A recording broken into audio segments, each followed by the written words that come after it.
Moving on to long ball number 3 here for Monday morning. The game of the weekend, we go to the USL Championship. El Paso and Phoenix Rising provided fans a thriller, a Yeah. 4-4 Yeah. result, and the Yeah. bicycle kick goal wasn't even the biggest highlight of the Wasn't game. even the best goal. No, it wasn't even close to the best goal. So, you know, if you have the opportunity, don't do it now because you're watching us. But if you have the opportunity to go back and watch the highlights of this game, please do that. Go watch the highlights of this game because it was bonkers. Happened in El Paso. El Paso Locomotive, a solid team through a couple of years in the USL. I have to look at their recent history, but obviously, they're not a championship caliber team on a regular basis, but they're kind of in that mix of contenders. I think that's where Diego Luna spent some time. My man, Nicholas Murray would know that if he was around. Not sure he is, but I believe that's where Diego Luna was for a little bit of time. I mean, that's a team that has a kind of a history of bringing through some young talent and sending them along. I think they've done that a couple times already, and they're interesting. They were up. Let's see. Look at this. Avila scored in the 6th minute. Moreno scored in the 34th minute. Then Phoenix Rising pulled one back in the 45th plus 3, so just before halftime from Okello. Then they come back from halftime, and El Paso goes up 3-1 through, 4-1. No, I got it wrong. 3-1 through Torres. Then Moreno scores again. So it's 4-1. 4-1, El Paso Locomotive, and then Phoenix Rising turns it on. They score through Cabral in the 69th minute. I believe that was, which one was one of those El Paso goals, one of the Moreno goals, I believe, was the overhead kick. Incredible bicycle kick. Maybe the best version of a bicycle kick you've seen in a long time if you watch that back. And then we get the Traore goal in the 86th minute. He hits it. There was a ping pong situation happening. Ball's bouncing around. It gets fired into the El Paso box and then comes ricocheting all the way back out to midfield. Now, this is, El Paso plays on a converted baseball field like a lot of USL Championship teams do. So I'm not sure about the dimensions here, how long this pitch is. But it comes all the way back out to the center circle, and Traore hits an absolute one-time blast. Top corner. I mean, there was nothing cheap about this. Now, maybe the goalkeeper's off the line, but that's, if you're 3 yards off the line, you would be if the ball's out at midfield, Robert. Yeah, I was going to say the goalie more often than not is not worried about a shot when the ball is all the way at the center circle of the entire field. Soccer fields are big.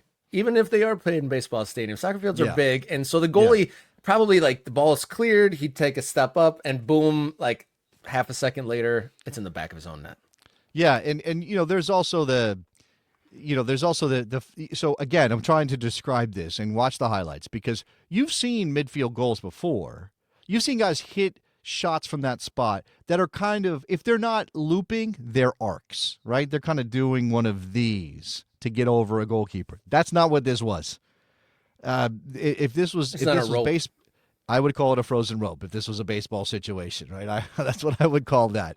It was incredible. And, just one of many interesting games on the weekend in USL. We're not doing a full USL review. Make sure you're checking out all your sources for that. The guys at USL Tactics and Backheeled is doing good coverage of the USL and things like that. But just wanted to mention that game. I know we've got a lot of people who have found us because we've talked about the USL in some big picture ways. But interesting weekend. So, 4-4, game of the weekend in the USL, El Paso Locomotive and Phoenix Rising. I see that New Mexico got a win on the road. I see Detroit City got themselves a win over the champs. They did that in Colorado Springs in the first round of the year. Incredible stuff for them. So, very good stuff.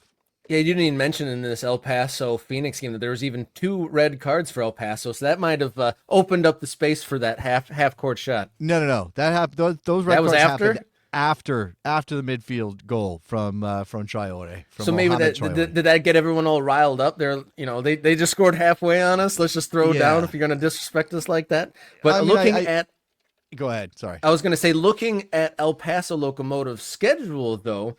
It brought up the fact that we got a truly American thing coming up midweek. The Open Cup is coming our way this week because I look up El Paso is playing one of the fun teams in American soccer. They're playing Harpos. So we will probably be talking about that midweek with the U.S. Open Cup action Yeah, headed we'll have our way. we'll have some results, right? We'll have some results from games that are coming up tomorrow. We'll have games coming up on Wednesday that we can talk about as well. Yeah, absolutely. Maybe do a U.S. Open Cup Central here on Morning Kick Around.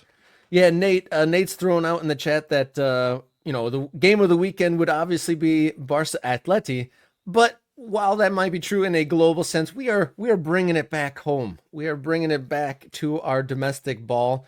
Everyone knows about the Yamal goal. I mean, fantastic performance, a totally outrageous performance by the 17-year-old who gets more and more impressive by every game. But we're talking about the domestic game. We're most of these stories, we're all trying to bring them back to the shores of the United States here.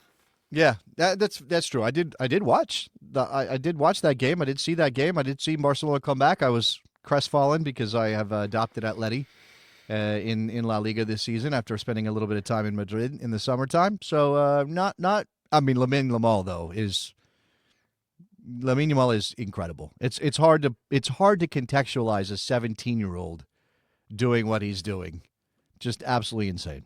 And Spain's team is actually giving me a random other thing to be happy about, to be excited about. I'm definitely going to keep my eyes out for whoever Spain plays in the international window, because the combination of Yamal and Nico Williams on the outside mixed in with the tiki-taka core that they still have is super exciting. Great football to watch. So that amongst the things to watch in the international break. Looks like they're playing the Dutch on Thursday. Yeah, something to keep an eye on. Yeah, very good. All this talk and more, be sure to hit subscribe, and you will help us continue to grow the Morning Kick Around program and make this one of the central hubs of the American soccer conversation. So be the next to subscribe. Morning Kick Around on YouTube. Follow along on social media at MKickaround on the X, Instagram, and Blue Sky platforms. Write us an email, morningkickaround@gmail.com. Or if you have the desire to, ko-fi.com/morningkickaround. You can make a one-time or a regular occurring donation. Thanks to all who have already donated, and thanks to those who are considering doing so here today.